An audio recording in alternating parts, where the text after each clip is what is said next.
யாரும் ஒண்ணும் பண்ண முடியாது. இதான் உண்மை. இந்த சிரிப்புக்கு பின்னாடி 10,000 அர்த்தங்கள் இருக்கு. நீங்க புரிஞ்சுக்கோங்க. மனிதன் வகுத்த சட்டங்கள், சமூக அமைப்புகள், இதற்கு உட்பட்டு வாழுகின்ற எந்த மனிதனாலும் பரம சத்தியத்தை உள்ளது உள்ளபடி சொல்ல முடியாது. அதான் உண்மை.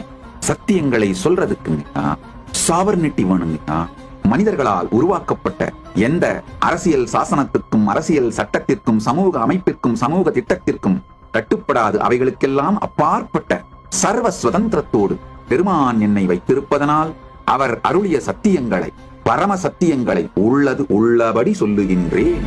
காரணம், என்னை யாரும் ஒண்ணும் பண்ண முடியாது.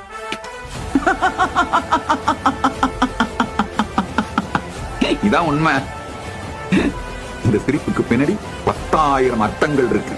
அத நீங்க புரிஞ்சுக்கோங்க.